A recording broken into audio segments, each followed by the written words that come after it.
Bonjour et bienvenue dans Outdoor Minds. De nouvelles tendances s'accélèrent dans notre société, en particulier en matière de consommation de l'outdoor, c'est-à-dire tout ce qui se pratique dehors. Depuis quelques années, nous vivons un changement de paradigme et nous assistons à des rebonds étonnants. Dans cette série d'entrevues, nous voulons partager les savoirs et les expériences des plus grands esprits qui font l'outdoor d'aujourd'hui et de demain. C'est la rencontre d'une spécialiste du marketing dans les secteurs du tourisme et des marques de sport et d'une experte du capital immatériel des entreprises, en particulier des marques, qui a donné naissance à cette balado-diffusion. Bonjour, c'est Armelle Solélac. Bonjour, c'est Ariane Favier. Et c'est parti pour de nouvelles aventures. Aujourd'hui, pas de briefing théorique pour introduire le sujet, mais nous vous proposons une interview portrait avec l'un des pionniers de l'entrepreneuriat sur le web, Yannick Morat d'Ecosport. Bonjour Yannick. Bonjour. Yannick, est-ce que tu peux nous présenter ton parcours d'un point de vue académique et puis ton parcours professionnel jusqu'à la création d'Ecosport en 2007, s'il te plaît? Avec plaisir. Un parcours où déjà je suis né un petit peu dans le monde du sport, puisque mes parents étaient commerçants en sport. J'ai fait, après mon IUT à Annecy, l'école de commerce de Grenoble, qui s'appelle GEM aujourd'hui, GEM. Et j'ai eu la chance de la faire en apprentissage chez Salomon, donc pendant 2 années. Apprentissage qui m'a donné vraiment le goût de cette industrie, déjà de ce monde de l'outdoor. Et Salomon m'a envoyé à la fin de mes études en Corée du Sud. M'occuper des bureaux de liaison qui géraient les approvisionnements. Donc j'étais plutôt du côté production et non pas distribution. Quand j'étais en Asie, il se trouve que le groupe Adidas a acheté Salomon et je suis parti après donc à Portland, en Oregon, aux États-Unis, travailler pour Adidas où là je gérais le département qui négocie les prix des chaussures avec les usines, puisqu'Adidas achète un produit fini, une paire de chaussures dans une boîte. Donc j'avais des équipes qui étaient localement situées, donc chacun des pays de production, Vietnam, Indonésie, etc., qui calculaient les coûts directs, matière, main-d'œuvre, etc. Et moi, je négociais les coûts de structure avec les usines en fonction du nombre de millions de paires qu'on produisait. On a décidé de rentrer en France avec ma compagne de l'époque, qui est devenue depuis mon épouse, parce qu'on a fait un choix de vie tout simplement. On a voulu revenir vivre en France. Et donc j'ai réintégré Salomon dans des domaines de supply chain. Je m'occupais de logistique sur les domaines du ski, de la fixation et de la chaussure, à l'époque où beaucoup de production était en Europe de l'Est. Et au bout d'un moment, j'ai décidé de quitter cette entreprise que j'adorais, mais la fibre entrepreneuriale était un peu trop forte. Le potentiel de développement de la micro-entreprise, on va dire, de mes parents était important. Donc avec mon frère, on a décidé de reprendre cette toute petite structure qui à l'époque comptait 17 personnes, 3 petits magasins de centre-ville. Et par le fait du hasard, c'est pas vraiment le mot, mais je travaillais avec un des enfants de Georges Salomon, qui s'appelle François. Et en plus, je jouais au rugby avec lui, très important. Et au cours d'une 3e mi-temps dynamique, on a décidé de travailler ensemble. Et ça a donné une puissance de frappe à notre projet, évidemment bien différente que si on l'avait fait par nous-mêmes, mon frère et moi. Et donc depuis, voilà comment est né le groupe Frasteia, qui est le nom de mon entreprise, qui est la contraction de François, Stéphane, Yannick. Un nom un peu barbare, mais pour l'anecdote, le jour où on décide de travailler ensemble, François me dit, bon, il faut qu'on trouve un nom à notre société. Je dis, ouais, bah, vas-y, on réfléchit. Et il me dit, bah, écoute, Salomon, Morat, on va l'appeler Salmor. Et je dis, non, mais là, mais même pas qu'il pense. C'est quoi ce nom pourri? Donc, avec le nom, c'est parce que Morsal, ça marche pas non plus. Donc Salmor, Morsal, non. Et donc, avec les prénoms, on arrivait à un truc absolument imbitable qui s'appelle Frasteia. Donc, sur le coup, on s'est dit, ça passe. Et ça fait 15 ans qu'on se traîne ce nom compliqué, où à chaque fois au téléphone, on dit, vous pouvez me donner votre adresse email, et c'est là où les ennuis commencent. En général, on répond, je vous l'envoie par texto, vous allez voir, ça passe tout seul. Parce que groupefrasteia.com, on s'appelle Frasteia, c'est voilà. Et voilà comment ce groupe est né, et voilà comment on l'a développé. Est-ce que tu peux nous dire qui sont Arlette et Jo et nous raconter la folle histoire de la randonnée? Ouais, c'est une histoire un petit peu atypique peut-être. Donc Arlette, ma maman, Jo, mon papa, 2 Savoyards pure souche, qui se sont rencontrés, comme souvent dans cette époque-là, lors d'un bal de campagne. Mon père était ouvrier en usine et ma mère était aide-comptable dans une entreprise chambérienne. Et ma mère avait un tempérament, alors entrepreneurial, on va dire, c'est que le prénom. Elle avait un tempérament assez incroyable. Et donc, elle a dit à mon père, on va quand même pas rester toute notre vie, toi, ouvrier, et moi, être comptable. Et donc, ils ont décidé de prendre une station-service en gérance. Et là, ils ont commencé par le travail, à capitaliser, à bien réussir. Mais très rapidement, ma mère dit à mon père, moi, je veux devenir commerçante. Je veux acheter un bar tabac. Et mon père, ça le faisait doucement rire parce qu'il avait bien compris que c'était hors de leur portée financière. Et ma mère, donc, ils étaient à Belay dans l'Ain, pas très loin. Et ma mère prend sa voiture, arrive à Chambéry, dans l'objectif d'acheter un bar tabac. Elle rencontre des vendeurs, des commerciaux qui lui font comprendre que c'est bien trop cher par rapport à ses moyens. Et il y en a un qui lui dit, par contre, par rapport à vos moyens, j'ai un magasin de sport et je pense que ça peut le faire. Et donc ma mère rentre à Belay. Mon père lui dit, alors, j'imagine que tu n'as pas acheté de bar tabac. Ma mère, ben non, c'était trop cher, j'ai pas pu. Ah, je te l'avais dit. Et ma mère dit, bah, par contre, j'ai acheté un magasin de sport. Et mon père, qui avait jamais fait de sport de sa vie, lui dit, j'espère que tu plaisantes. Et bah, ma mère, non, qui avait un tempérament, on pouvait pas trop lui raconter quoi que ce soit. Elle a dit, si, puis j'ai signé, hein, c'est fait, c'est acheté. Donc, j'ai envoyé le courrier à Elf, on arrête la station. Et dans un mois, on est à Chambéry et on a un magasin de sport. Voilà comment a démarré l'aventure. Donc, mon père, inutile de vous dire qu'à cette époque-là, il n'a pas très bien dormi pendant quelques soirs. Et cette aventure a commencé. Et ils ont réussi. Avec une stratégie assez incroyable, c'est qu'ils confiaient leurs achats, leur référencement à des sportifs. Mon père, ce magasin, c'était un petit magasin, et mon père accueillait les sportifs, leur disait, bah, tiens, toi qui joues au tennis, toi qui fais de l'escalade, toi qui fais du ski, tel jour, il y a le commercial qui vient avec ses nouveaux produits, si tu as un moment, viens. Donc, alors, évidemment, un passionné de tennis ou de ski, quand on lui dit, parce qu'à l'époque, il n'y a pas Internet, il n'y a pas tout ça, donc quand on lui dit tel jour, tu vas voir les produits de l'année prochaine, l'intérêt était dingue. Donc, les mecs, ils venaient. Et mon père disait, alors, qu'est-ce que t'en penses, toi, des produits? Et alors, le pratiquant lui disait, ben, moi, ce produit, j'y crois, celui-là, j'y crois moins. Et alors, qu'est-ce que t'en penses? J'en achète 5, 10, 50? Ah ben, moi, celui-là, je pense que tu peux en acheter 10. Celui-là, par contre, tu peux en acheter 50. Et en fait, c'était les pratiquants qui faisaient les achats et qui faisaient le référencement. Et mon père, qui était une vraie éponge, il enregistrait tout. Et il était capable, après, de conseiller les meilleurs, alors qu'il n'avait jamais touché un mousqueton de sa vie ou une raquette de tennis. C'était assez fou. Après, c'était une autre époque. Et voilà comment, quand ils sont arrivés à Chambéry, il y avait 12 magasins de sport. Et ils ont été les derniers.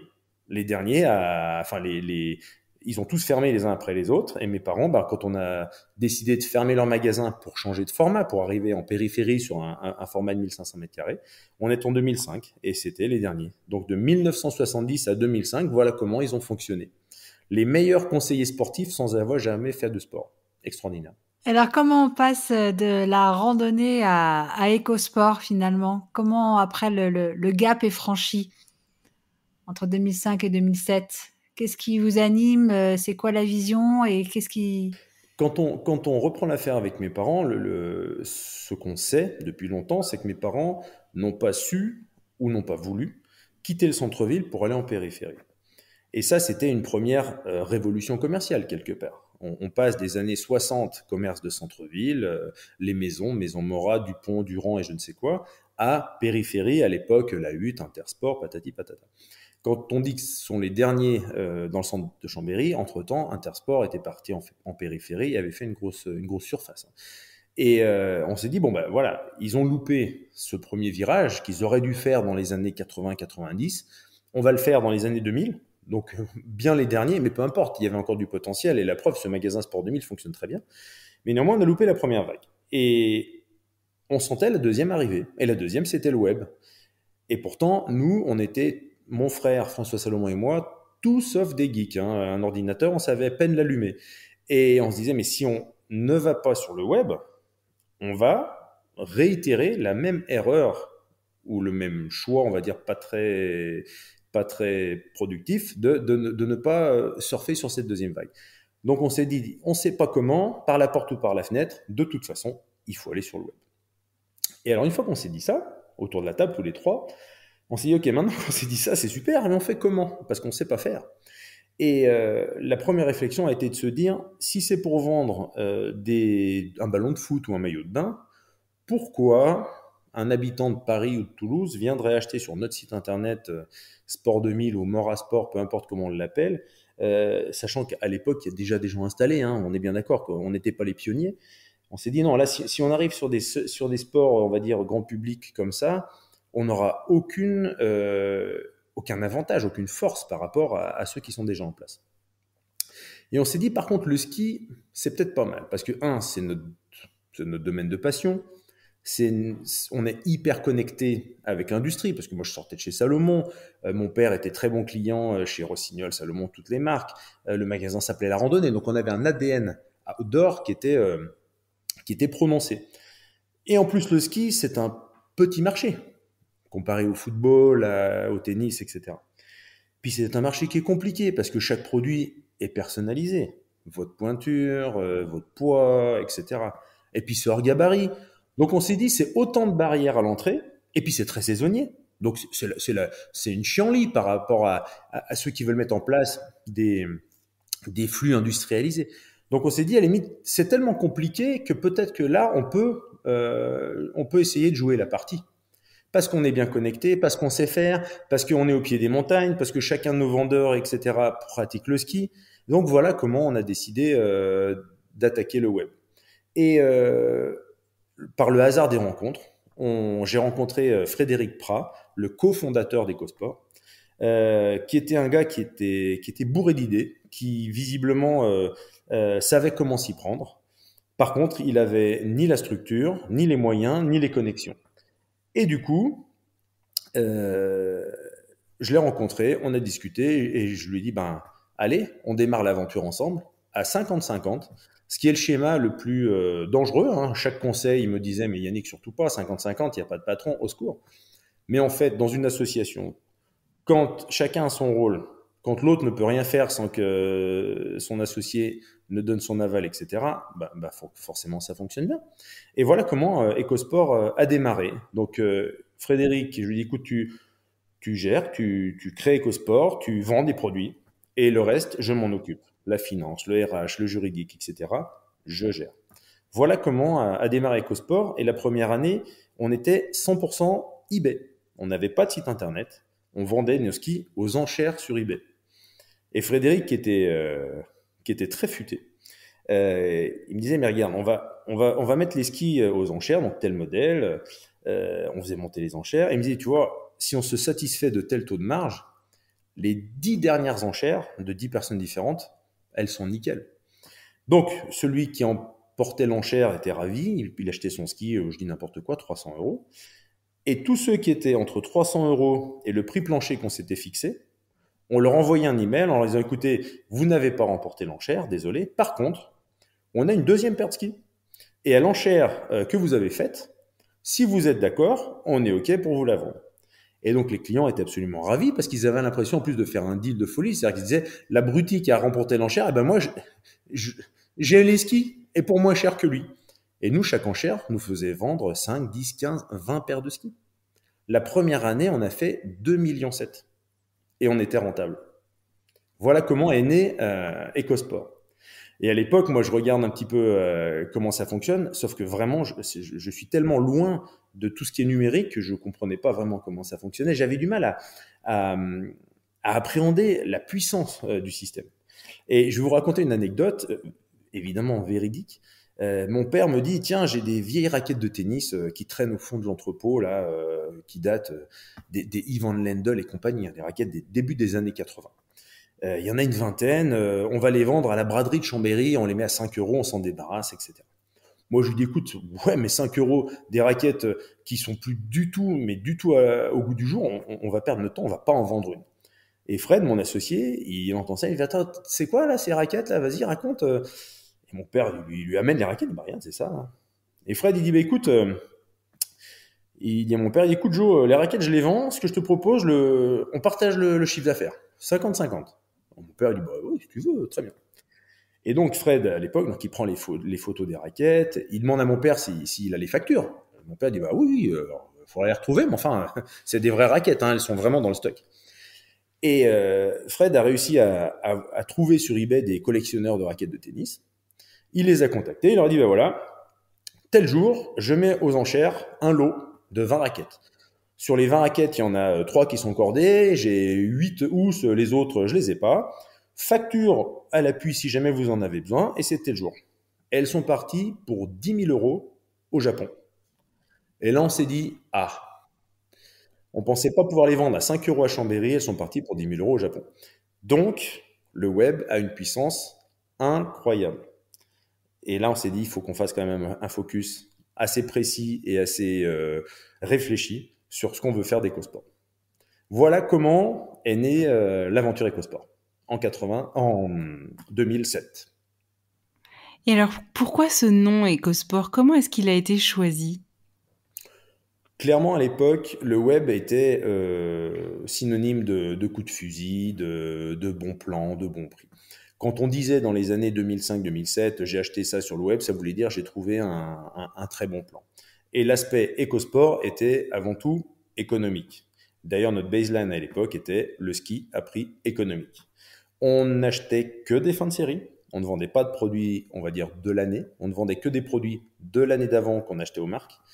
Et on était des discounters, des soldeurs, des invendus des marques. C'est de là qu'on vient. D'où le nom EcoSport. Du coup, en 14 ans, vous avez dû en vivre d'autres sacrées aventures avec au démarrage de ces fameuses raquettes. Est-ce que tu as des souvenirs que tu pourrais partager avec nous ou l'anecdote vraiment qui t'a particulièrement marqué? En fait, ce qui m'a marqué au démarrage d'EcoSport, c'est que j'avais un associé, Frédéric, parce que depuis... Frédéric, c'était un start-upper, c'est-à-dire que c'était quelqu'un qui était vraiment câblé pour gérer avec toute l'énergie nécessaire une boîte dans son démarrage. Et très rapidement, il m'avait dit, tu sais, si ça grossit, je vais moins me faire plaisir et auquel cas je sortirai. Et très rapidement, du coup, c'était assez limpide entre lui et moi. Je lui ai dit, bah, très bien, donc le jour où tu n'es plus à l'aise, on vend ou je te rachète. Et donc j'en parle au passé parce que ça s'est passé comme ça. Et donc j'ai racheté ses parts, Frasteia a racheté ses parts il y a quelques années. Frédéric, c'était quelqu'un qui, un peu comme moi, n'avait peur de rien et était capable de prendre des gros risques. Et la première année, on a acheté 12 000 paires de skis. 12 000 paires de skis, il a fallu les payer cash parce que les marques n'avaient absolument aucune confiance dans le fait qu'on soit capable de les vendre, etc., etc. On entendait que la profession était plutôt assez moqueuse en se disant alors là, eux, ils font n'importe quoi, ils vont mettre 10 ans à les vendre, ils vont bien se planter, ils sont bien dans la merde. Et du coup, il fallait voir tout ce ressenti. Et évidemment, en tant que chef d'entreprise, il y a des jours j'y croyais à fond, et puis il y a des jours, évidemment, je doutais. Et quand je doutais et que j'entendais des marques qui me disaient là, par contre, ce que tu as fait là, c'est vraiment pas une bonne idée. Vous n'allez jamais y arriver, etc. Donc, ça a été une première année assez folle. Et pourtant, ben, on n'en a pas eu assez. Des 12 000 paires, il a fallu en racheter en fin de saison parce qu'on avait démarré de manière fulgurante. Et en mode start-up, où à l'époque, c'était une bande de copains qui bossaient musique à fond, qui buvaient des bières toute la journée, qui jouaient au foot le soir, qui dormaient sur place. C'était assez incroyable. Donc moi, d'un côté, j'avais des magasins qui étaient structurés, où le droit du travail était parfaitement respecté, etc. Et quand je prenais ma voiture et que j'arrivais chez EcoSport, je me disais, non mais là, c'est n'importe quoi. On est en train de faire n'importe quoi à tout niveau, au niveau chiffres, au niveau droit du travail, au niveau sécurité. Je me dis, mais si jamais il y a un pépin là, pour un peu qu'ils viennent de faire un apéro chartreuse, on est vraiment dans la mouise, quoi. Voilà un petit peu le paradoxe du démarrage. Évidemment, depuis, on a changé complètement de catégorie et on a redressé le tir. J'essaye de me ressaisir parce que je suis morte de rire. Alors du coup, à contrario, parce que ça c'est quand même des anecdotes sympas, mais selon toi, quelle a été la plus grosse galère que vous avez rencontrée et où, en tant que dirigeant, rétrospectivement, est-ce que tu saurais identifier la plus grosse erreur que tu aurais commise sur ces 14 dernières années? La plus grosse galère, la plus grosse erreur, elle est pas si vieille que ça. Elle date d'il y a 4 ans et demi, où on se dit que la solution CMS, notre site internet, notre outil n'est plus adapté, donc on va en changer. Donc la Fred est plus là, et j'ai le sentiment, quand je fais un petit peu le tour du marché, j'ai le sentiment que les gros faiseurs web ont leur propre solution, n'utilisent pas des Magento, PrestaShop, etc., mais ont leur propre équipe de dev et leur propre outil. Donc je recrute un patron de l'informatique qui me séduit évidemment lors de l'entretien, et je lui explique le projet et il me dit pas de problème, on démarre là-dessus, c'est ce qu'il faut faire. Donc on va développer un site sous le langage machin truc. Évidemment là moi ça me parle absolument pas. Il recrute une équipe et il développe le site. Et ça s'est très très mal passé, c'est-à-dire que rien n'en est sorti. Donc au bout de 2 ans, ça a quand même duré 2 ans, force était de constater qu'il nous mentait et qu'il développait des choses qui de toute façon n'allaient pas aboutir. Donc on a tout mis à la poubelle au bout de 2 ans, j'ai viré cette équipe et ça nous a coûté la bagatelle de 600 000 euros, ce qui heureusement financièrement n'était pas suffisamment grave pour mettre en péril la société, mais par contre ce qui nous a fait perdre 2 ans. Et 2 ans dans le web, c'est une éternité. Donc au bout de 2 ans, quand vraiment je réalise que rien ne sortira de leur travail, heureusement, à aucun moment on a basculé, c'est-à-dire à aucun moment on a arrêté le système qu'on utilisait pour mettre en place leur programme. Donc le consommateur s'en est pas rendu compte, et à l'heure où on parle, on a toujours le système de l'époque et qui fonctionne très bien. Mais les 2 ans nous ont coûté très cher, parce que pendant ce temps-là, eh bien, il y a eu tout un tas d'innovations, tout un tas de nouvelles tendances, et il a fallu redémarrer de zéro. Et là, j'ai eu un moment de solitude absolument effroyable. C'est-à-dire, quand j'ai mis tout le monde dehors, c'était une chose, mais là, je me retrouvais vraiment dans une situation compliquée, où je savais que c'était un domaine dans lequel je n'avais aucune compétence, aucune appétence, et je me disais, je me suis complètement fait berner une première fois, donc j'ai un grand risque de me faire berner une deuxième fois. Et là, pour le coup, ça pourrait être vital pour la société. Donc ça a été pour moi le moment le plus compliqué, véritablement, où d'un côté, tout allait bien, c'est-à-dire que la boîte, elle fonctionnait, elle gagnait de l'argent, etc., etc.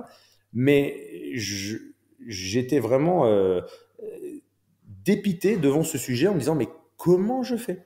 Et heureusement, à ce moment-là, j'ai fait des belles rencontres et j'ai pu structurer une équipe informatique qui aujourd'hui me donne pleine satisfaction. Mais ça a été pour moi l'erreur fondamentale, a été de faire confiance sans trop me protéger, sans trop prendre d'avis extérieur, et de mettre bien trop longtemps à me rendre compte que ça se passait pas du tout comme prévu. Oui, tu leur as fait confiance. Et la confiance, est-ce que justement, tu pourrais nous décrire la culture de l'entreprise ? Est-ce que cette notion de confiance, elle est toujours présente ? Comment ça se passe ? Cette notion de confiance, c'est même plus que ça. C'est que, en fait, l'entreprise, c'est les équipes qui la font, et c'est les équipes qui la font avancer. C'est pas moi. Moi, je n'essaye que de recruter des gens bien plus compétents que moi sur tous les sujets. Et le but, c'est juste de faire plus de bons choix que de mauvais choix en termes de collaborateurs. Donc la confiance, évidemment, elle est toujours là. Heureusement, parce qu'aujourd'hui, on approche le groupe pas loin de 400 personnes. S'il n'y en avait pas, ce serait impossible. Le micromanagement, j'y crois absolument pas. Pour moi, les collaborateurs, ils se font plaisir et ils sont bons quand ils ont une autonomie totale. Évidemment, de temps en temps, il y a des difficultés. Il y a un collaborateur qui est moins performant, il y a des mauvais choix, etc. Mais en tout cas, le mode de fonctionnement, il est bien celui-là. Il est de dire, je recrute des gens, ils font leur travail, et je n'interviens pas du tout, quel que soit le domaine. Des fois, je parle avec des marques, je sais même pas si on les a référencées, parce que c'est pas moi qui m'en occupe. Mon rôle aujourd'hui dans l'entreprise, c'est de penser au coup d'après. Et uniquement, et je pense que c'est ce que les équipes attendent de moi. Les équipes, en gros, le message qu'elles me passent, c'est t'inquiète pas pour le quotidien, on s'en occupe. Par contre, pour demain, c'est ton job, quoi. Donc, la confiance, elle est absolument incontournable, absolument incontournable. Donc, confiance et autonomie, ça fait vraiment partie de la culture de l'entreprise chez EcoSport. Et c'est comme ça que les collaborateurs s'éclatent. C'est ce qui leur plaît vraiment. Ben oui, on fait bien que ce qu'on aime. Ah, mais complètement, complètement. Moi, il me semble avoir un engagement de la part de mes équipes très important. Et ça, c'est parce qu'ils se sentent complètement libres et il y a une acceptation de l'erreur et de la défaillance. C'est-à-dire, quand il y a des problèmes, il y a des problèmes. Moi, des bêtises, j'en fais beaucoup. Et donc, eux, quand ils en font, ben, ma foi, c'est la vie, c'est comme ça. Il faut juste qu'il y en ait moins que des bonnes décisions. Mais du coup, il y a une vraie... c'est même plus que de la tolérance, il y a une vraie acceptation de l'erreur et de l'échec. Et c'est comme ça qu'on avance. Aujourd'hui, le groupe Rastaya, c'est donc près de 400 salariés. L'entreprise EcoSport, c'est plutôt 250 salariés. On est autour de 60 millions d'euros de chiffre d'affaires annuel, mais c'est aussi 300 marques outdoor, 25 000 références produits qui sont vendues dans plusieurs dizaines de pays dans le monde.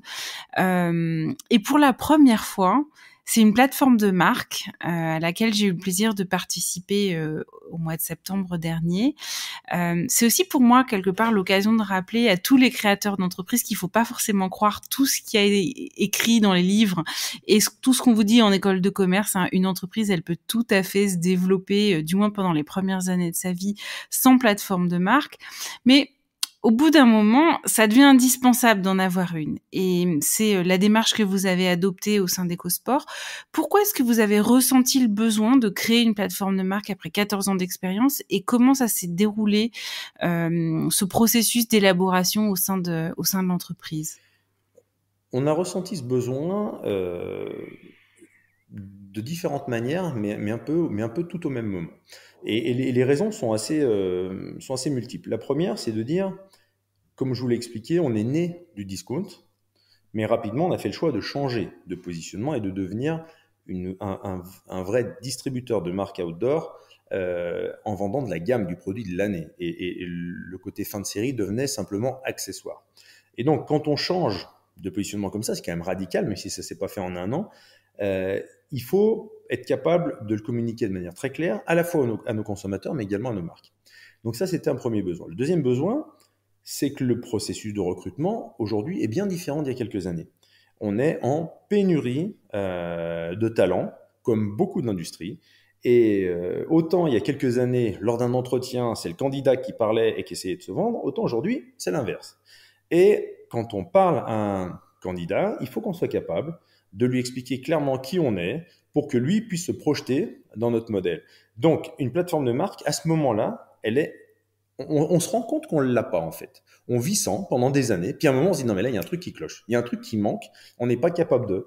Et la conclusion c'est bah oui, mais il nous faut une plateforme de marque. Donc on a vécu très bien pendant plein d'années, mais là ces derniers temps on s'est dit il nous manque quelque chose. Et ça nous manquait par rapport à nos marques, ça nous manquait par rapport à nos candidats, et ça nous manquait aussi par rapport à la colonne vertébrale de notre politique marketing, qui était de dire oui mais on fait ça, on est un peu opportuniste, on fait du coup par coup, mais quelle est notre stratégie de communication par rapport au budget qu'on y consacre? Quel est le message sur lequel on veut vraiment acter? Et voilà comment, au bout d'un moment, on s'est dit, ah ouais, bah ça y est, là, il faut vraiment qu'on travaille sur notre plateforme de marque. Et le plus important, c'est que notre monde est en train de changer. Jusqu'à maintenant, les marques étaient plutôt en mode séduction par rapport aux distributeurs. C'est un peu comme l'embauche. C'est-à-dire qu'avant, les candidats à l'embauche se vendaient et nous, en tant que recruteurs, on achetait. Les marques, jusqu'à maintenant, se vendaient et nous, on disait, bah, écoute, je choisis, ça je prends pas, etc. Et la tendance est complètement inversée. Aujourd'hui, il faut prouver aux marques qu'on est utile dans leur écosystème et il faut qu'on se vende auprès des marques. Ce qui est quelque chose à mon sens, de complètement nouveau dans ce métier-là. Métier dans lequel je suis né, une fois encore, parce que mes parents ont pris l'enseigne en 1970, donc j'ai bien vu comment tout ça a évolué, avec un précurseur évidemment qui est le plus gros, qui s'appelle Nike, et qui donne le ton, qui dicte un petit peu la tendance. Donc si on n'a pas une plateforme de marque très claire, quand vous avez le patron de l'Europe, de telle marque que vous connaissez ni d'Ève ni d'Adam, qui est allemand, autrichien, anglais ou italien, je ne sais quoi, si lui, en quelques mots, on n'est pas capable de lui dire « EcoSport, c'est ça, voilà pourquoi il faut que ta marque soit représentée chez EcoSport », alors on a un grand risque de se faire couper.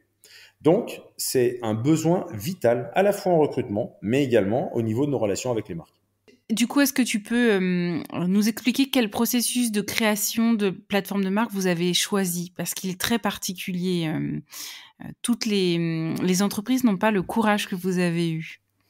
Alors, je me rends pas compte, en fait, si on a eu un processus différent de ce qui se fait habituellement, j'en sais rien.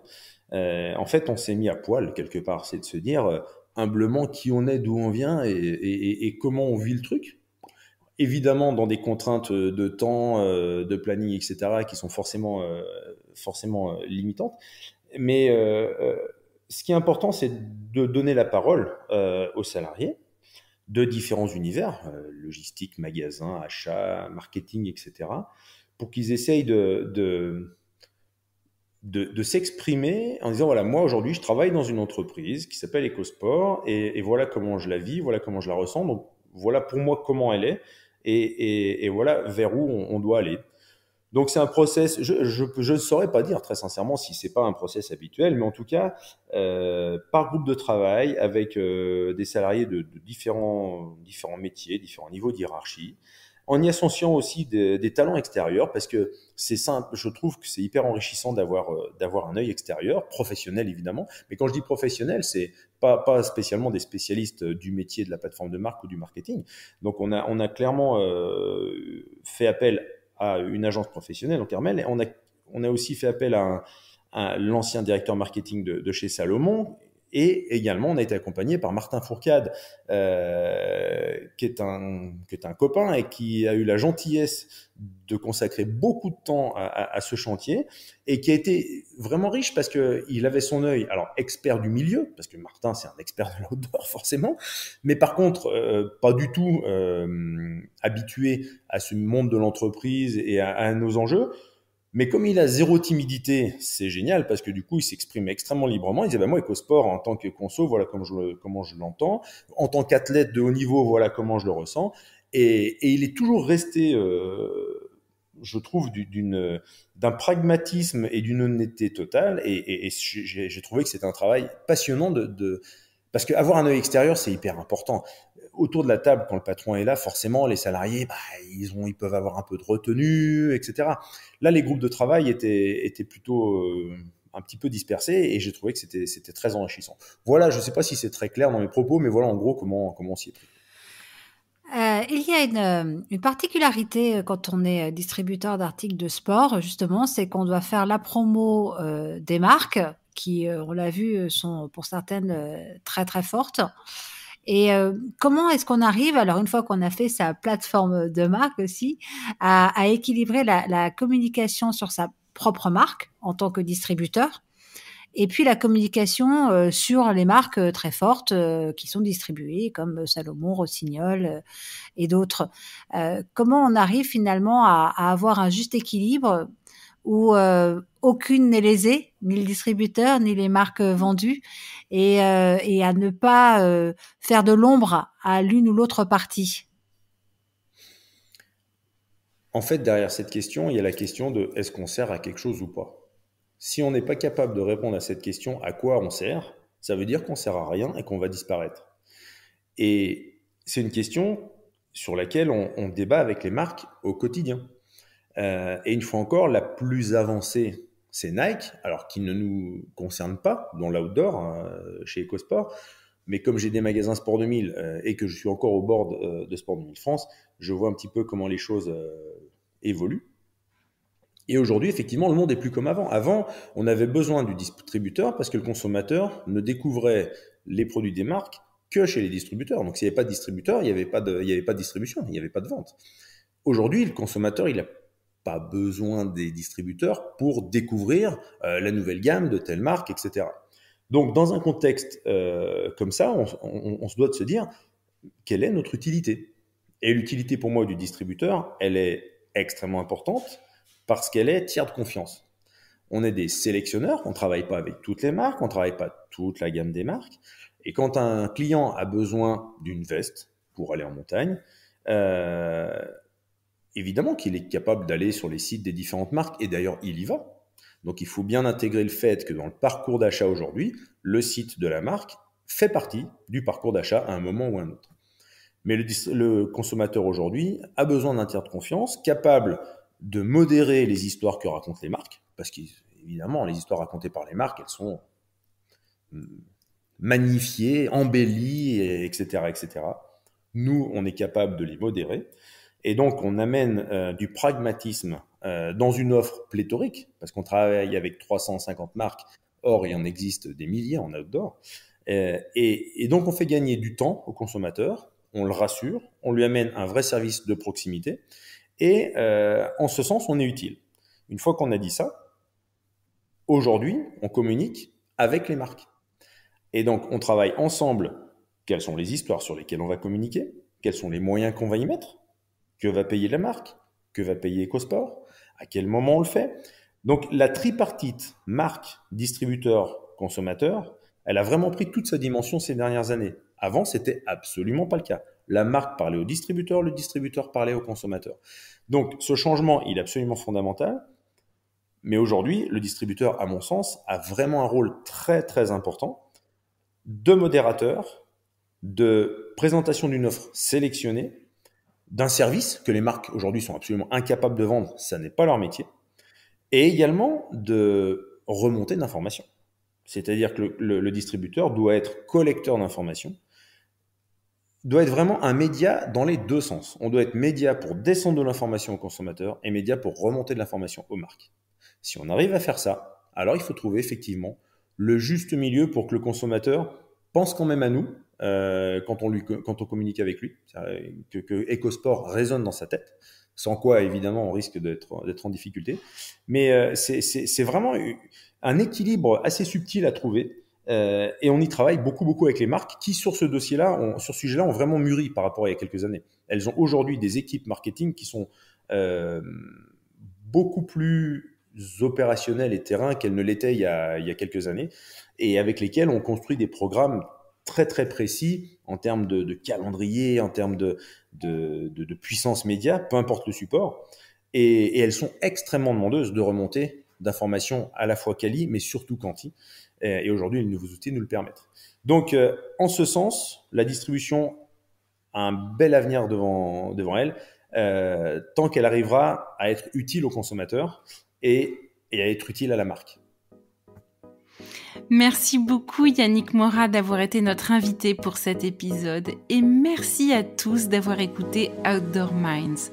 Nous aurons le plaisir de nous retrouver dimanche prochain avec un nouvel invité prestigieux. Pour nous soutenir, nous vous invitons à mettre 5 étoiles ou un commentaire sur votre plateforme de diffusion de podcast et bien entendu, vous pouvez partager cet épisode avec vos proches sur les réseaux sociaux. Vous pouvez aussi vous abonner à cette balado-diffusion sur votre plateforme favorite. À très vite pour un nouvel épisode d'Outdoor Minds.